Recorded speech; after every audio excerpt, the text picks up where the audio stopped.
사암침을 쓰면 나는 이유는 그렇습니다. 사암침법은 면역 조절요법이기 때문에 사암침을 쓰면 낫습니다. 이번 시간은 수소음구나 심화경과 족태양한소 방광수경 각각의 면역력, 사암침으로 관련 질병을 어떻게 치료해 줄 수 있는지 함께 고찰해 보기로 하겠습니다. 경맥들은 자체 순행 부위가 있고 일정한 장부 기관들과 연계되어 있다. 이 경맥을 통하여 그 경기가 해당 장부 및 기관들에 가서 정상적인 기능을 유지하게 하며 온몸을 하나의 통일체로 연결시켜주는 기능을 수행한다. 심장은요, 정상적인 심장 작동을 위해서 면역력이 요구됩니다. 면역력, 심장의 기능이 정상적으로 유지되기 위해서는 수소음구나 심화경, 그 경맥의 경기가 심장의 정상적인 면역력을 보장해 주어야 합니다.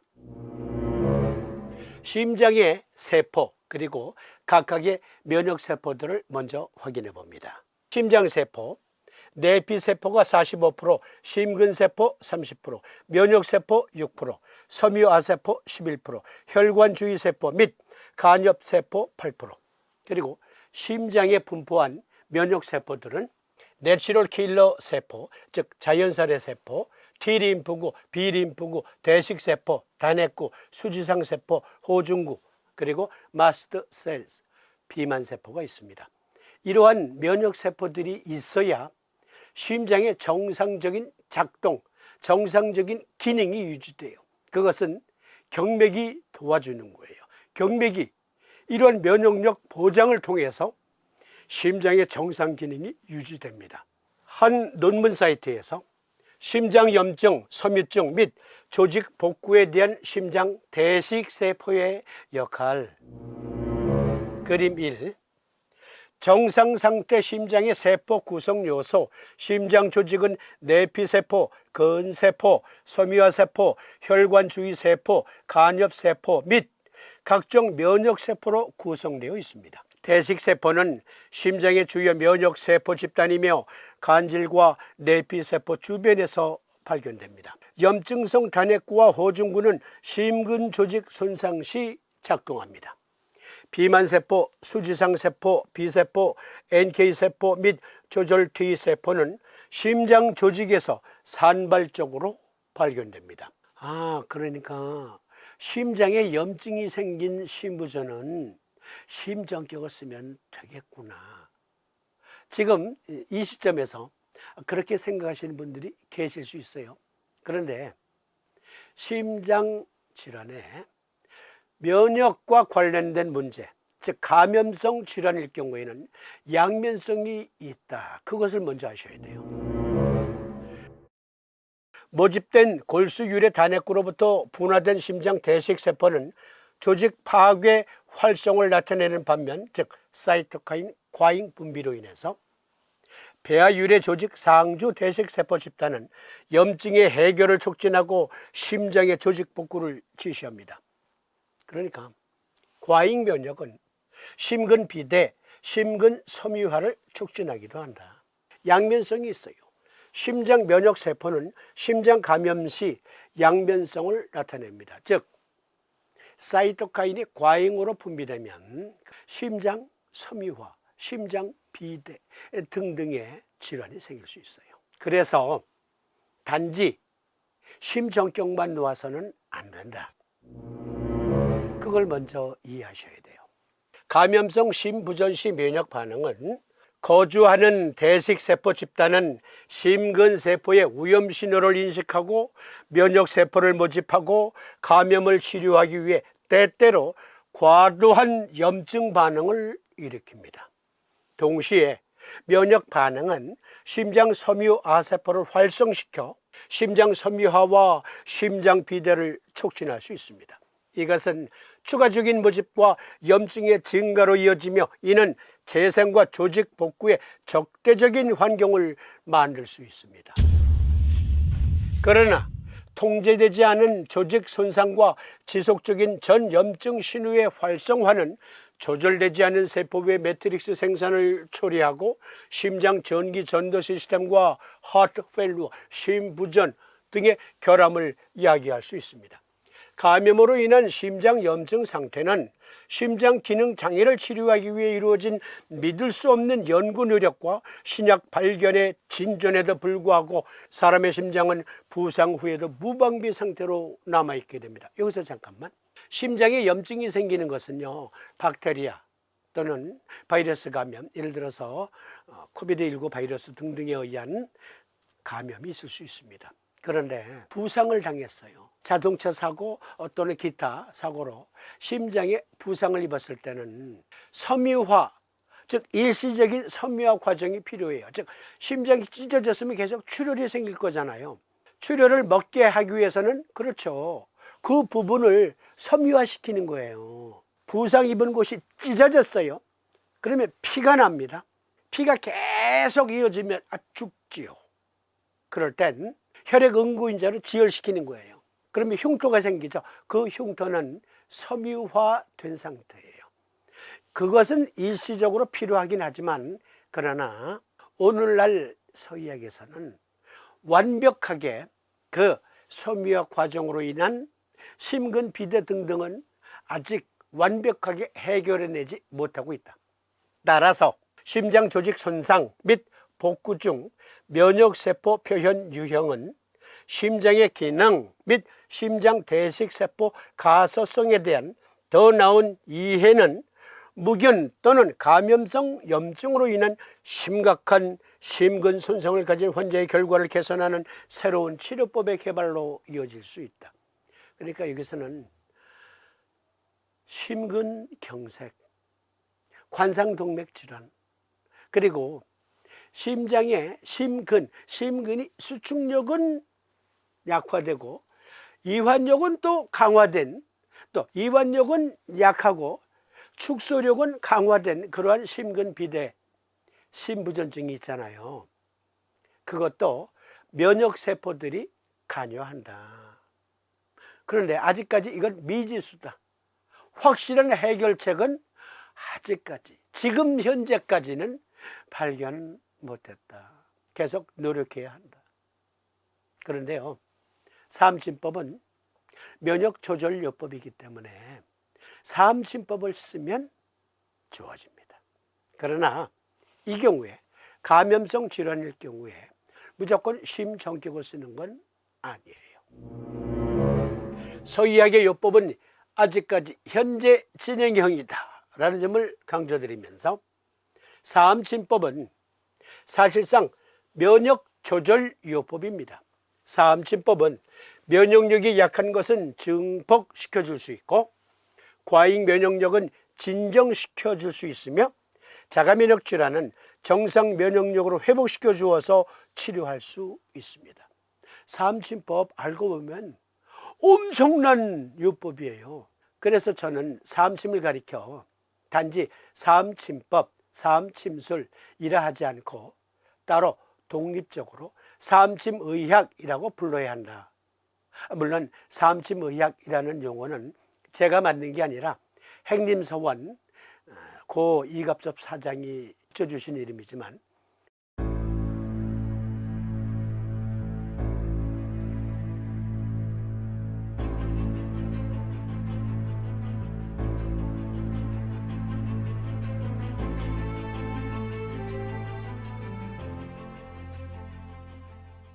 사암침의학은 참으로 적절한 표현인 것 같아요. 감염성 질환일 때 심정격만 쓰는 게 아니다. 심정격으로 면역력을 정상화시켜 주면서 기랑 관계에 있는 방광정격을 같이 적용한다면 어떨까? 어떤 분들은 아니 심정격과 방광정격은 서로 배치되는 요법이잖아. 그런데요, 사암도인 친구 요결에 보면 사암도인께서 이러한 임상 경험례를 우리에게 주셨습니다.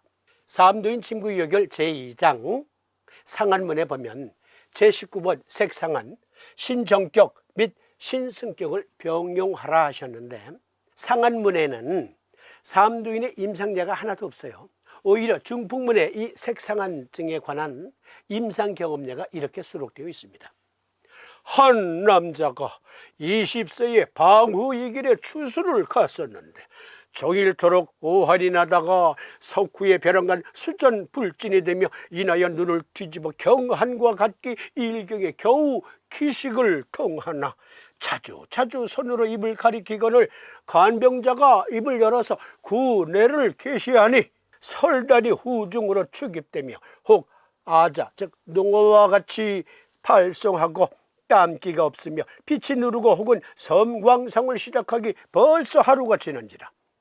역절풍 본방을 사용하였는데 보사가 끝나기도 전에 전신에 땀이 흐르고 기식이 여상하며 다만 언어가 평행보다 적을 뿐이다. 그러면 색후상하는 흔히 역절풍에 관련됨이 아닌가 한다. 신정승격 병역요법을 쓰셨어요. 이건 이어서 다룰 족성군화 신수경과 수태양한수 소장 화경편에서 보다 상세히 말씀드릴 거예요. 삼두인은 때때로 신정격 그리고 신승격을 동시에 사용하기로 하셨어요. 신정격, 신승격, 신정격과 신승격을 어떻게 적용합니까? 침으로는 먼저 신정격을 놔. 그리고 유침 시간이 지난 다음에 빼. 그리고 다시 신승격. 그리고 다시 신정격. 그리고 다시 신승격. 이런 식으로. 그런데 우리가 자석으로 구사할 때 신정격과 신승격을 동시에 놓을 수 없잖아요. 그렇죠? 그러니까 그럴 땐 족성군의 신수경과 기량적 관계를 갖고 있는 수태양한수 소장 화경, 소장 정격과 신정격을 동시에 놓으면 신정격 그리고 신승격을 동시에 적용한 것과 같은 의미잖아요. 마찬가지로 감염이 됐어요. 심장이. 염증이 진행 중이에요. 그러면 면역세포들의 도움이 절대적으로 요구되는데 때때로 사이토카인 폭풍과 같은 과잉 면역력이 발휘될 수 있다. 그러면 심근이 섬유화될 수도 있고 비대해질 수 있다. 병은 고쳤는데 사람이 죽었다. 그런 결과가 나타날 수 있어요. 그럴 때 서의학에서는 어찌할 방법이 없어요. 그렇지만 우리는 삼침의학이라는 강력한 무기가 있잖아요. 심정격과 방광정격을 동시에 적용하는 겁니다. 심정격은 대둔소충의 N극면, 음곡소해혈에는 S극면, 방광정격은 상냥지음의 N극면, 삼리위중혈에는 S극면을 부착합니다. 감염성 심부전에 무조건 심정격을 쓰는 게 아니라 이와 같이 과잉 면역까지도 고려해야 돼요. 그래서 심정격, 방광정격을 동시에 놓아서 도와준다. 여기서 주의사항, 어떤 분들은 때때로 내 치료를 받으려면 서의학 치료 중단하지 않고는 내가 도와줄 수 없어, 이런 분들이 혹가다 있을 수 있습니다. 그러나 그것은요 무모한 짓이에요. 환자는요 여러분보다 주치의를 더 믿습니다. 주치의 아니면 죽는 줄 알아요. 그런데 내 치료 받으려면 서의 치료 받지 마. 그건 만영이에요. 제가 가끔 이생진님의 시를 인용하잖아요. 나는 내 말만 하고 바다는 저 말만 하는데 술은 내가 마시고 취하기는 바다가 더 취한다. 네. 서의는 서의 말을 하게 하고 우리는 우리 말만 하면 돼요. 서의 치료 받으라고 하세요. 그리고 우리는 우리 나름대로의 도움을 주면 됩니다. 그런데 환자가 좋아졌어 이럴 때 환자는 삼침 덕분이다 이렇게 절대 얘기 안 해요. 와, 우리 주치의 선생님은 진짜 명의야. 그래서 속상하세요? 아니, 환자만 나았으면 됐지 뭐가 그리 속상해요. 코멘트 생략. 그러면 족태양한수 방광수경과 삼침법,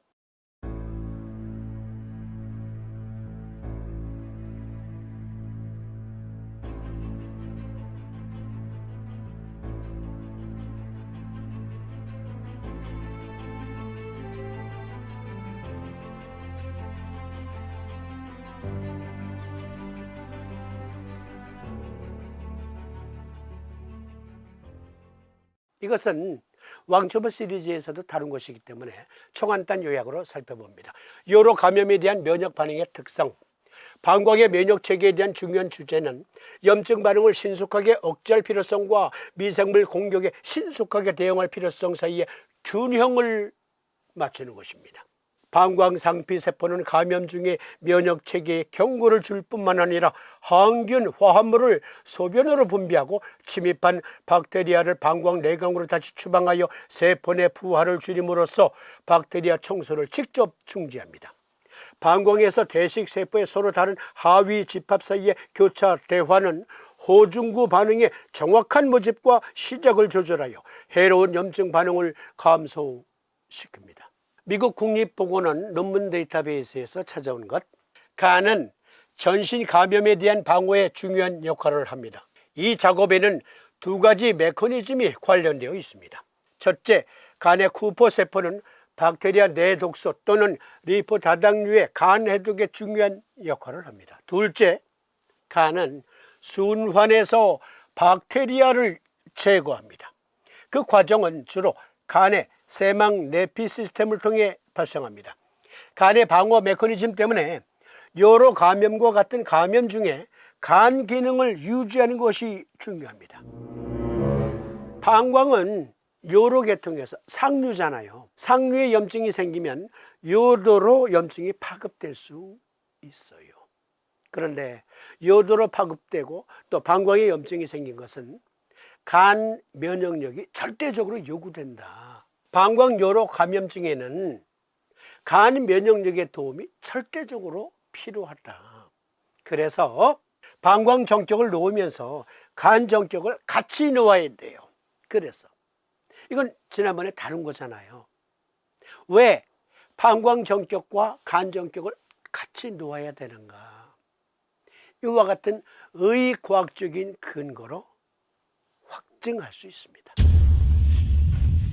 그러면 다음 시간에는 족솜구나 신수경과 수태형한수 소장화경의 면역력 함께 고찰해 보는데요. 이번 시간 마치기 전에 아주 간단하게 청사님이 구구절절 질문을 또 주셨어요. 그런데요, 청사님, 이러한 질문에는 답해드리지 않아요. 양해해 주세요. 청사님, 저 밑에 삼침 기초편부터 지금까지 수백 편이 올려져 있거든요. 우리는 삼침으로 여하이 어떻게 아픈 사람을 도와줄 것인가. 그런데 한의학과 관련된 잡다한 지식까지 제가 다 조사해서 설명드릴 그런 시간이 없어요. 양해해 주세요. 대신 이어서 보내드리지만 이번 3월 19일 세미나 매달 우리는 대면 수업을 하잖아요. 오세요. 공부하셔야 돼요. 그냥 저한테 질문만 하실 게 아니라 청사님도 공부하셔야 돼요. 그리고 교재도 있어야 되고요. 3월 19일 날 오세요. 상세히 말씀드릴게요. 우리는 4시간의 정규 세미나 외에 밥 먹는 시간이 2시간이에요. 왜 2시간? 식사하면서 정규 시간에 못다한 이야기를 또 식사하면서 토론하거든요. 이러한 건 세미나 때 오시면 맛있는 식사 같이 하시면서 아주 상세히 설명드릴게요. 삼침 관련해서 아픈 사람을 어떠한 요법으로 어떤 질병에 어떤 요법을 적용할 것인가, 이거 토론하기에도 사실 벅찹니다. 청사님, 삼침 관련해서만 질문 주세요. 이야기해 주시기 바라면서, 그러면 3월 19일 세미나 안내 다시 이어드리면서 오늘 시간 여기서 마칩니다. 시청해 주심에 감사드립니다. 고맙습니다.